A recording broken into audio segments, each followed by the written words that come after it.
प्रधानमंत्री नरेंद्र मोदी का एक सबसे लंबा और सबसे बड़ा विदेश यात्रा का एक कार्यक्रम बनता है। इस कार्यक्रम के बाद में बहुत से सवाल खड़े होते हैं। इन सवालों पर कल भी हमने कुछ चर्चा की थी। ये महत्वपूर्ण इसलिए है क्योंकि एक ऐसा दौर चल रहा है जब अंतर्राष्ट्रीय राजनीति बड़ी महत्वपूर्ण हो गई है।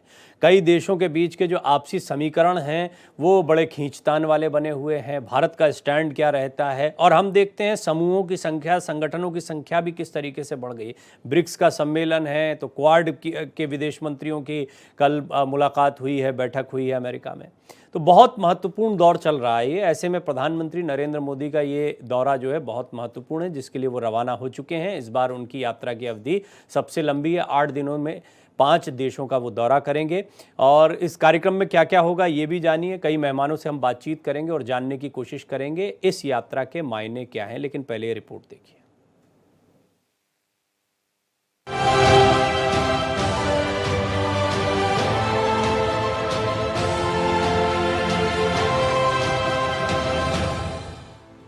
प्रधानमंत्री नरेंद्र मोदी बुधवार को 5 देशों की यात्रा पर रवाना हो गए। पीएम मोदी की इस यात्रा का पहला पड़ाव घाना होगा। ये किसी भी भारतीय प्रधानमंत्री की 3 दशक में पहली घाना यात्रा है। घाना में पीएम मोदी राष्ट्रपति जॉन महामा से मिलेंगे। दोनों नेता द्विपक्षीय व्यापार और रिश्तों पर चर्चा करेंगे। साथ ही भारत का यूपीआई और डिजिटल पेमेंट सिस्टम घाना में लाने के बारे में भी बातचीत होगी। पीएम मोदी घाना के संसद और वहां रहने वाले भारतीय समुदाय के 15,000 लोगों को भी संबोधित करेंगे। घाना के बाद पीएम मोदी त्रिनिदाद और टोबैगो, अर्जेंटीना, ब्राजील और नामीबिया की 5 देशों की यात्रा पर रहेंगे। इस यात्रा में वे इन देशों के राष्ट्राध्यक्षों और शासनाध्यक्षों से मुलाकात करेंगे। साथ ही वो ब्रिक्स समिट में भी हिस्सा लेंगे। दौरे पर रवाना होने से पहले पीएम मोदी ने पोस्ट कर कहा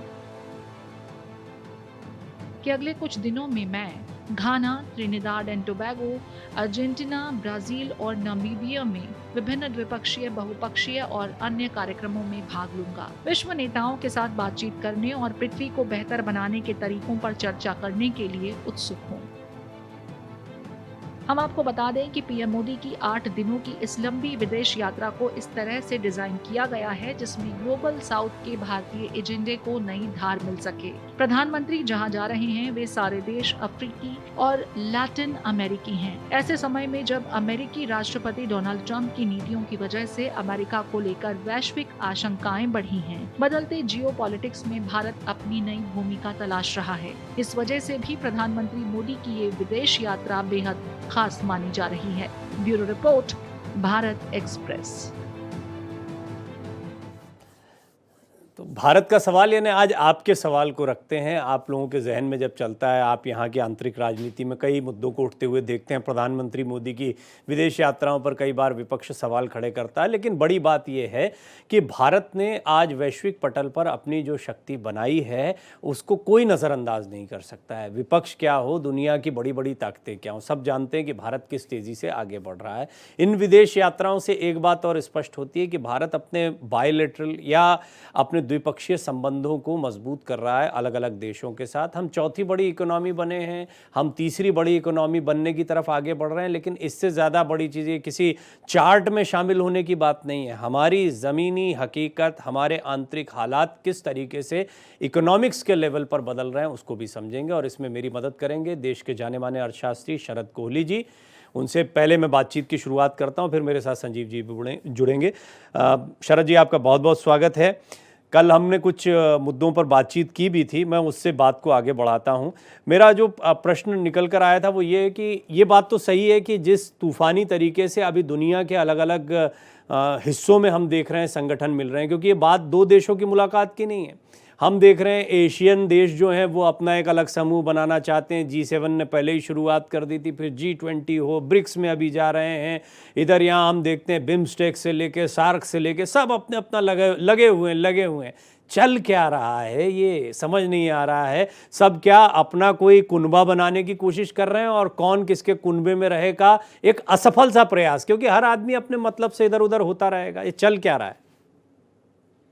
नमस्कार डॉक्टर प्रवीण और भारत एक्सप्रेस के सभी दर्शकों को मेरा अभिवादन। देखिए, बिल्कुल आपने ठीक कहा, हर कोई अपना अपना कुनबा बनाने की कोशिश कर रहा है, हर कोई अपनी तरफ ज्यादा से ज्यादा देशों का ध्यान खींचने की कोशिश कर रहा है। दो बड़े परिप्रेक्ष्य हम समझ लेते हैं जिस समय प्रधानमंत्री जी की ये यात्रा हो रही है। पहले तो हमारे, जिसका हम अक्सर चर्चा करते हैं, ट्रम्प चाचा जी जो हैं वो उन्होंने 9 जुलाई की फिर से एक बार धमकी दे दी है कि भाई आप भारत की और अमेरिका की जो बायलेटरल डील है वो रुकी हुई है। उन्होंने कुछ एग्री और डेयरी प्रोडक्ट्स पे अपने यहाँ पर जबरदस्ती घुसाने की कोशिश कर रहे हैं, जेनेटिकली मॉडिफाइड घुसाने की कोशिश कर रहे हैं, जो भारत को मंजूर नहीं है। भारत का इकोनॉमिक स्ट्रक्चर उसको सपोर्ट नहीं करता है। कहाँ जाके डील होती है, 9 जुलाई से पहले होती है नहीं होती है, ये आपको अगले आने वाले कुछ दिनों में पता लग जाएगा। पहला। दूसरा परिप्रेक्ष्य इसका है, मैं परिप्रेक्ष्य इसलिए बता रहा हूं क्योंकि ये प्रधानमंत्री जी के दौरे से सीधा सीधा संबंध रखता है। दूसरा परिप्रेक्ष्य चाइना में कुछ ठीक नहीं लग रहा है, और जो वहां से रिपोर्ट्स आ रही है, चाइना बहुत ओपेक है, मतलब बहुत पारदर्शिता नहीं रहती है। शी जिनपिंग के खिलाफ वहां पर कुछ प्रोटेस्ट हो रहे हैं, वहां ऐसी भी खबरें आई, वहां सड़कों पे टैंक देखे गए, ये गए, कुछ वहां से पूरी तरह से ट्रांसपेरेंट नहीं है, वहां कुछ तो ठीक नहीं। इसी वजह से चाइना के जो प्रेसिडेंट है शी जिनपिंग साहब, वो यहाँ पर आ भी नहीं है ब्रिक्स समिट में, और ना ही रशिया के पुतिन साहब आ रहे हैं।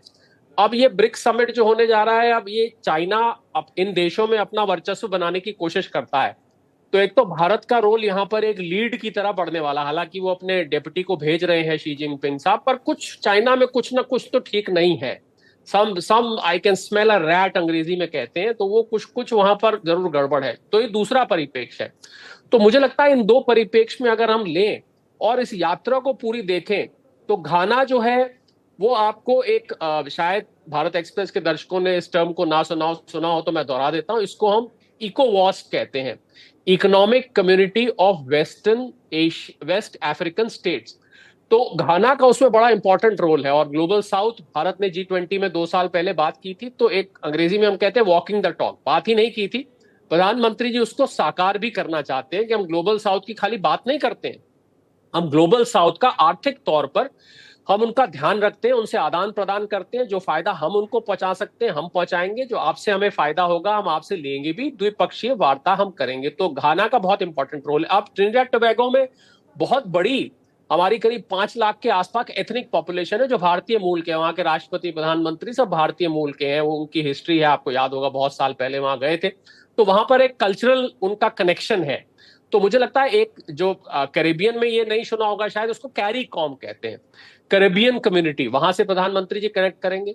उसके बाद मैं पहले नामीबिया की बात कर लेता हूं। और चाइना ने जिस प्रकार से हमारे रेयर मैग्नेट्स रोक दिए हैं, मिनरल्स, उसकी वजह से बहुत सारी इंडस्ट्री यहाँ पर काम रोका पड़ा है। और हाल में एक दिन पहले डॉक्टर प्रवीण खबर आई जो बहुत जरूरी है, शायद लोगों को ना पता हो, कि हमारे 80% फर्टिलाइजर जरूरी खेती पर वहां से आते हैं, वो भी चाइना ने फिलहाल रोक दिए हैं। इस बहाने से कभी इंस्पेक्शन का बहाना लगा रहे हैं, कभी कुछ लगा रहे हैं, तो उसकी वजह से यहाँ प्रभावित हो सकते हैं। तो प्रधानमंत्री जी का आत्मनिर्भर भारत का तो पहले से ही उन्होंने घोषणा कर रखी है।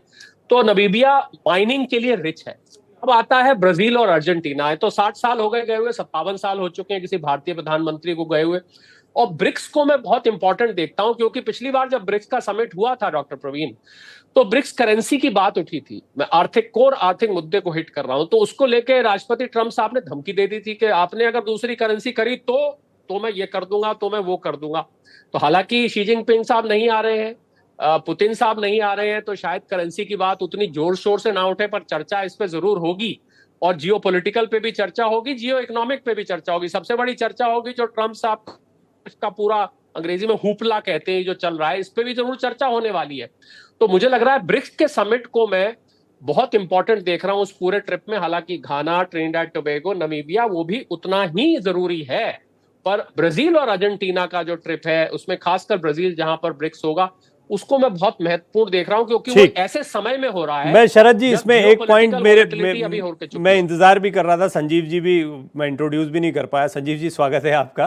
संजीव जी भी सुन रहे थे, मैंने आपको बीच में टोका इसलिए नहीं क्योंकि बड़ी इंपॉर्टेंट बात थी जो आपने कही। एक तरह से एक पूरा एक्सप्लेनर हमारे पास आ गया इसका। संजीव जी, ये चाइना वाली बात कुछ हद तक कल हम इसको डिस्कस भी कर रहे थे, अन्य मेहमानों के साथ भी बातचीत हुई।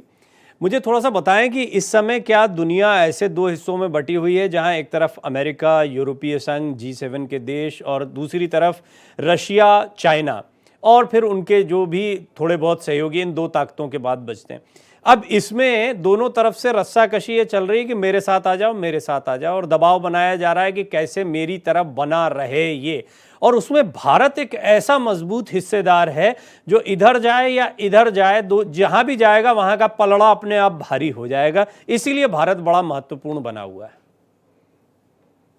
जी जी, आपने ये प्रवीण जी बहुत ही महत्वपूर्ण विषय उठाया है। और ये आज के जो बदलते हुए वैश्विक परिवेश की जो रियलिटीज हैं, जो वास्तविकताएं हैं, वो यही है कि विश्व में एक नए तरीके का पोलराइजेशन हो रहा है, जहां एक तरफ China, Russia, Iran, north Korea एक खेमे में जाते दिखाई दे रहे हैं। वहीं यूनाइटेड स्टेट्स ऑफ अमेरिका और उसके जो एलाइज हैं, चाहे वो यूरोपियन एलाइज हो, नेटो के एलाइज हो, या एशियन एलाइज हो, अन्य कहीं भी उनके जो अलायंस के रिलेशनशिप हैं, और कुछ पार्टनर्स एक खेमे में जाते दिखाई दे रहे हैं।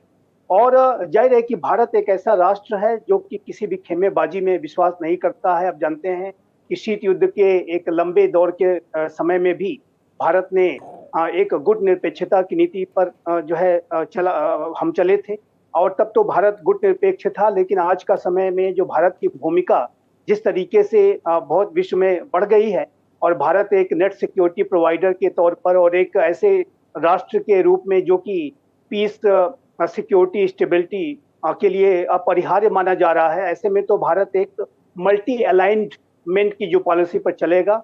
और हम रणनीतिक स्वायत्तता जो हमारी शीत युद्ध के समय की जो लेगेसी है उसको तो मेंटेन करेंगे। वो हमारे विदेश नीति का, रक्षा नीति का, आर्थिक नीति का एक अनिवार्य अंग है, उसको भारत छोड़ नहीं सकता है। और आज भी हम स्ट्रेटेजिक ऑटोनॉमी के आधार पर ही, जिसमें कि हम अपने राष्ट्रीय हितों को सर्वोपरि रखते हैं और विश्व में वैश्विक हितों को भी ध्यान में रखते हुए अपने निर्णय स्वयं लेते हैं, ये इस पर चलेगा। लेकिन भारत आज सभी के साथ एंगेज कर रहा है, मल्टी अलाइनमेंट की पॉलिसी है। और इसमें जाहिर है कि चाहे वो अमेरिका के साथ भी हमारे अच्छे संबंध है, कॉम्प्रिहेंसिव ग्लोबल स्ट्रेटेजिक पार्टनरशिप है, वहीं रशिया के साथ एक special and privilege strategic partnership है, यूरोपीय राष्ट्रों के साथ विशेष संबंध है, और जाहिर है कि जो Brazil, south Africa, China, Russia जैसे राष्ट्रों के साथ ब्रिक्स में भी हम जुड़े हैं, एससीओ में भी हम राष्ट्रों के साथ एंगेज करते हैं। तो ये जो भारत का जो रोल है आज विश्व के परिवेश में बहुत ही महत्वपूर्ण है। और मेरा ऐसा मानना है प्रवीण जी कि भारत एक ऐसा राष्ट्र है कि जिसके पास विवेक के आधार पर भारत चलता है, बुद्धिमत्ता, जिम्मेदारी भरे वसुधैव कुटुंबकम की नीति पर चलता है। हम one family, one earth, one future में विश्वास रखने वाले राष्ट्र हैं। और भारत की जो आवाज है वो वॉइस ऑफ विजडम है, वॉइस ऑफ होप है, आशा की आवाज है, एक बुद्धिमत्ता की, जैसा कि मैंने कहा, विवेक की आवाज होती है। तो ये जो भारत है उसका रोल बहुत अनिवार्य है। और सभी राष्ट्र इसी वजह से आज देखिए तो बड़े बड़े मंचों पर, चाहे वो G7 की बैठक उधर होती है, तो भारत के प्रधानमंत्री 2019 से लगातार वहां जा रहे हैं और वहां की आउटरीच सेशन को संबोधित करते हैं। और वहीं एससीओ की बैठक हो, चाहे ब्रिक्स की बैठक हो, चाहे G20 हो, चाहे कोई अन्य इस तरीके के फॉर्मेशन हो, क्वाड की लीडरशिप हो, जाहिर है कि इसमें भारत के बिना ये जो फॉर्मेशन हैं आगे नहीं बढ़ सकते। तो भारत की भूमिका प्रवीण जी, मेरा ऐसा मानना है स्पष्ट रूप से कि जैसे जैसे विश्व में आने वाले समय में जटिलताएं बढ़ेंगी, पोलराइजेशन बढ़ेगा। और मैं एक बात कहना चाहता हूं कि मैं शीत युद्ध का जो खतरा है, एक नए शीत युद्ध का जो खतरा है, वो स्पष्ट रूप से देख रहा हूं। जिस तरीके से ईरान के ऊपर एक बड़ा हमला हुआ और एक बहुत ही अनप्रेसिडेंटेड जिस तरीके का एक उसके न्यूक्लियर इंस्टॉलेशंस को तबाह किया गया, रशिया यूक्रेन युद्ध पहले से ही जारी है और अभी ताइवान के ऊपर भी खतरे बने हुए हैं। तो ऐसे में जो विश्व में जो फ्लैश पॉइंट्स इमर्ज कर रहा है, नॉर्थ कोरिया साउथ कोरिया के बीच का तनाव बना ही रहता है। तो ऐसे में मेरा ऐसा मानना है कि जैसे जैसे विश्व में टकराव बढ़ेगा, पोलराइजेशन बढ़ेगा, वैसे वैसे शीत युद्ध, एक नए तरीके का जो खतरा है वो बढ़ेगा। मैं विश्व युद्ध के बारे में तो मैं स्पष्ट रूप से कहना चाहता हूँ कि मैं उसकी संभावना बहुत ही कम देखता हूँ। ये तनावपूर्ण हालात तो बने हुए हैं। इसमें एक बड़ा सवाल हमारी आंतरिक जो स्थितियां हैं उसका बनता है। दूसरा, विकसित भारत बनाने के लिए जो हमारे प्रयास हैं उसमें हमारे हित कहाँ पर हैं। और तीसरी सबसे बड़ी बात यह है कि दुनिया में जो कुछ होता है, हम वैश्विक राजनीति या पूरे विश्व, वसुधैव कुटुंबकम तो हमारे यहाँ बहुत पहले से रही है परंपरा, लेकिन उसका विचार करें तो भी पहले घर तो देखना है, उसके लिए क्या ज़रूरी है, उन पॉइंट्स पर मैं ज़रा आप दोनों से डिस्कस करूंगा। लेकिन आज हम प्रधानमंत्री मोदी की महत्वपूर्ण यात्रा के बारे में बात कर रहे हैं। घाना पहुंच गए हैं, इसकी सीधी तस्वीरें इस वक्त आप देख रहे हैं। और शरद कोहली जी आपको अभी घाना के इम्पोर्टेंस के बारे में भी दिखा रहे थे। यहाँ एक तरह से जो हमारे यहाँ गार्ड ऑफ ऑनर होता है, इस तरह की एक परंपरा का निर्वहन यहाँ भी हो रहा है। थोड़ा शरद जी मैं चाहूँगा तस्वीरों के साथ साथ आप घाना के विषय में और आप जानकारी दे भी रहे थे क्यों महत्वपूर्ण है, और इकोनॉमिक लिहाज से भी हम देखें, क्योंकि आमतौर पर इन देशों को थोड़ा सा ऐसा माना जाता है कि विकसित बनने के लिए बड़े बड़े देशों से दोस्ती की जाए, लेकिन इन दो देशों के साथ में जिनके पास में कुदरती रूप से बहुत कुछ है, कैसे भारत इनका सहयोग कर सकता है और ले सकता है इनसे? जी हाँ, बिल्कुल। एक जमाना था जब घाना जैसे देशों को, भारत को उनके साथ गिना जाता था।